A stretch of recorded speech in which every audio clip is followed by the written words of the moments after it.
En este primer video vamos a hablar acerca de las facies más importantes que debemos aprender a reconocer en primera instancia en el rostro de nuestro paciente. Recordemos que cuando hablamos de facies no referimos a los rasgos fisionómicos propios de una persona que cambian o se modifican en el transcurso de una enfermedad o de cierta patología.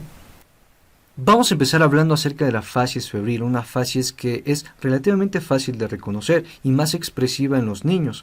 Suelen tener un enrojecimiento de la piel o rubicundez facial, la mirada brillante y las respiraciones están aumentadas, es decir, suelen estar taquipnéicos. Por cada grado centígrado que aumenta la temperatura, ¿sí? Las respiraciones suelen aumentar entre 3 a 5 respiraciones por minuto, al igual que la frecuencia cardíaca suele aumentar entre 5 a 10 latidos por minuto.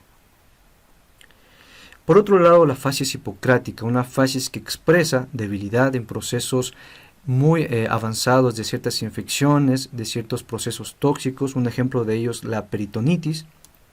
Y se caracteriza porque los ojos son pequeños, los párpados están caídos, ¿sí?, por la debilidad, suelen estar los ojos un poco hundidos, con un halo negro alrededor de ellos, la nariz es afilada, ¿sí?, la boca está seca, con grietas, y muchas veces suelen tener cianosis, es decir, una coloración azulada. Y la piel, pues es una piel más o menos pálida, terrosa, ¿sí?, que expresa un proceso avanzado de una enfermedad. La facies tirotóxica, esa es una facie también llamado facies hipertiroidea, que justamente se caracteriza o es característico en pacientes con hipertiroidismo. Esta facies se caracteriza por una expresión de miedo o temor, ¿sí?, debido a que estos pacientes suelen tener exoftalmos, es decir, una protrusión de los ojos y una retracción de los párpados. Estos pacientes suelen tener este exoftalmos uni o bilateral dependiendo, y es más característico en la enfermedad de Graves. La siguiente facies que vamos a observar es la facies mixedematosa o hipotiroidea. Esta es una facies que en términos generales da una expresión de somnolencia. Los pacientes expresan cansancio, abogotamiento o una cara inflamada, pero es expresiva a diferencia de la facies renal, que ya la vamos a mencionar.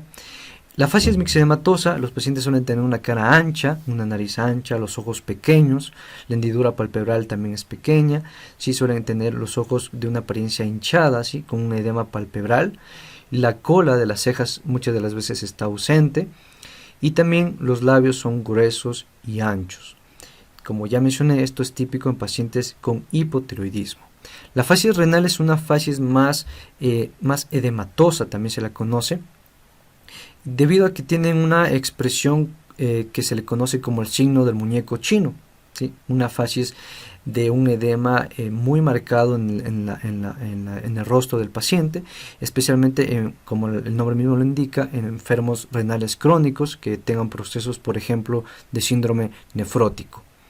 Y finalmente la facies adenoidea, que es una facies típica o común en pacientes pediátricos debido a una hipertrofia o agrandamiento de este tejido linfoepitelial, que son las adenoides, que se encuentran, como recordamos, en el techo de la nasofaringe. Justamente por este crecimiento de este tejido linfoepitelial, pues los pacientes suelen tener una respiración bucal, la boca de estos niños suelen estar entreabierta.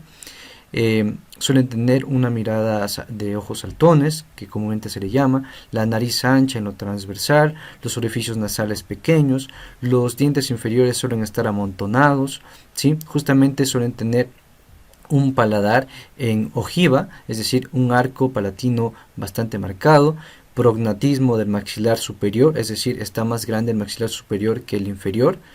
Y también, además de ello, suelen tener un aplanamiento de los pómulos y la cara de ellos suele ser un contorno más o menos fino de estos pacientes.